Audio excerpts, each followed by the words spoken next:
আমি এর আগেও আপনাদের বলেছি সমুদ্র অদ্ভুত একটা জায়গা, একসাথে আপনি সূর্যের আলো আর প্রচুর বৃষ্টি দূরে দেখতে পারবেন। আমি এখন যেখানে দাঁড়িয়ে আছি এখানে যদি আমি আপনাদের এই সাইডটা একটু দেখাই, এখানে দেখেন আকাশ কত বেশি পরিষ্কার, সমুদ্র কত বেশি নীল, আর এই যে মেঘগুলো দেখতে পাচ্ছেন মনে হচ্ছে যে কেউ রং তুলি দিয়ে আঁকিয়ে দিয়েছে। এখানে কিন্তু বাতাসও কম, খুব বেশি বাতাস দেখা যাচ্ছে না। তো বাতাস কম থাকলেও এখানে এই যে পানির কালারটা যে নীল, এটা কোনো নির্ভেজাল নীল মনে হচ্ছে, একদম শান্ত স্মুথ। আর একটা অদ্ভুত ব্যাপার দেখেন, ঠিক যদি আপনি এদিকে তাকান তাহলে এই যে মেঘগুলো দেখেন আস্তে আস্তে একসাথে জড়ো হচ্ছে।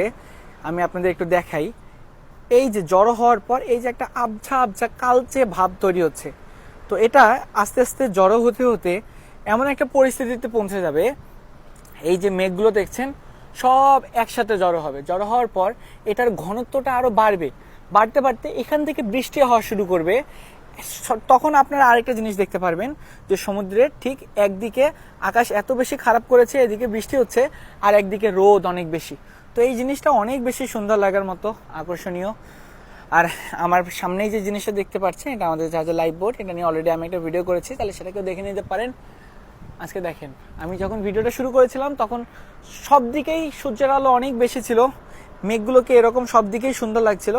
কিন্তু এখন অদ্ভুত ব্যাপার হচ্ছে মেঘগুলো আস্তে আস্তে ঘনত্ব তার বাড়াচ্ছে, এদিকে হয়তো বা বৃষ্টি হবে। তো ভিডিওটি কেমন লাগলো অবশ্যই জানিয়ে দেবেন।